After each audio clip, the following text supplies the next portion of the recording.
Good day everyone, as well as to our instructor, Forester Hannah G. Pantaleon. This is Venus B. Capara, and this is the continuation of our topic, which is to identify the importance and relationship of macroeconomics to natural environment. My assigned topic was all about sustainable development. When we say sustainable development, it is a sustainable economic development that should take place without damaging the environment, and development in the present should not compromise.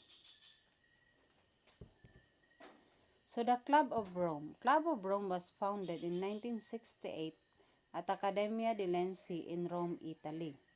It was consist of 100 full members selected from current and former heads of state and government.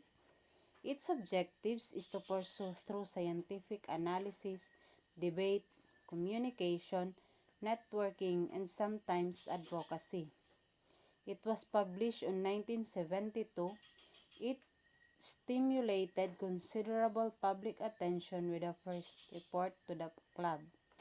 The limits to growth, its computers simultations suggested that economic growth could not continue indefinitely because of resource depletion. So the central message of the work of Club of Rome was started by Hartwig in 1977 and generalized by Dexy et al. In 1980. They said that economic collapse predicted by the Club of Rome could be prevented if the inevitable decline in the stock of non-renewable factor of production were offset by sufficient investment in other productive assets. So when we say productive assets, those are with the ability to generate profits and cash flow.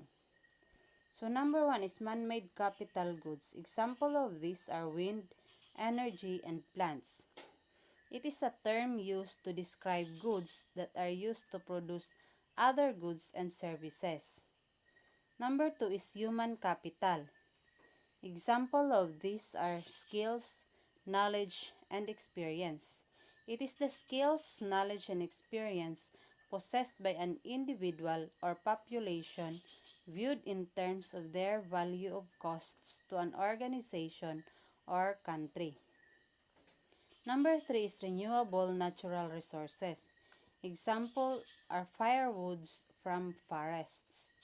A natural resources which will replenish to replace the portion depleted by consumption. Number four was man-made capital quantity investment. It can be enhanced by installation of additional machines, tools, and buildings. Then man-made capital quality investment. The stock rises if new capital goods are more productive than older ones, owing to the embedding of a more advanced level of technical knowledge. Then human capital quantity investment. Investment of knowledge can be made by research development activities. Then human capital quality investment. New knowledge stored in books, DVDs, or web server is not productive on its own unless incorporated into the labor of force of education, training, or into new generation of machines by contraction activities. Then non-renewable resource quantity investment. Investment are possible. It can take the form of exploration activities which add former unknown resources deposits to the reserves. Then the last one is non-renewable quality investment. Method of investing non-renewable natural resources may take the form of developing new techniques of depletion or utilization.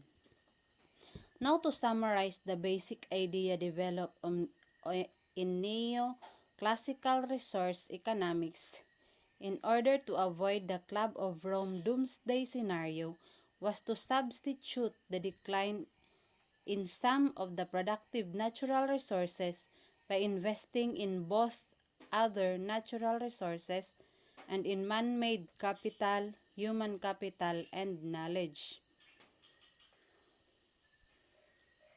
Then ways to invest in various productive assets. There are two ways in investing in various productive assets. First is the quantitative investment. It is the labor force that can be enhanced by rising number of births or by migration.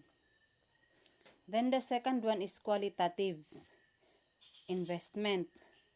The labor potential depends both on the numbers of workers available and on their level of education, health, and motivation. Then the economic exhaustible resources provided the foundation for modern natural resources economics and its application today. The economy's depletion occurs when the cost to recover a resource is greater than its value. But recovery costs and resource values can change over time, which means this economic definition of exhaustion can be very dynamic. Harold Hotelling interpreted the decision in way. First is any barrel extracted today, if invested on world capital markets, yield and interest rate are. Number 2 is any barrel left in the ground and extracted tomorrow benefits from the increasing scarcity of the resource, resulting in a rise resource price. So, note that the price received for an additional resource unit extracted after paying the marginal cost of extraction as soon as percentage change of the resource's net price equates the interest rate. The interest return of any barrel extracted today is the same as that of any barrel left in the ground for future extraction. So, international profit maximization. It is assumed to be dominant goal of a typical firm. This means selling a quantity of a good or services or fixing a price where total revenue is at its greatest above total cost. Then intergenerational justice concerns the extent and the character of moral relations among different generations. There is no conflict between the goals of interpersonal profit maximization and intergenerational justice. Intertemporal profit maximization makes it possible to attain intergenerational justice at the highest possible level. So, WCED stands for World Commission of Environment and Development. It was tasked to develop a strategy for sustainable development.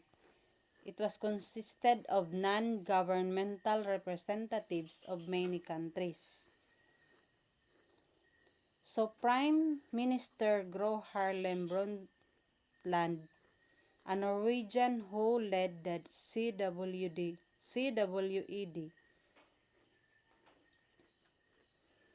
the WCED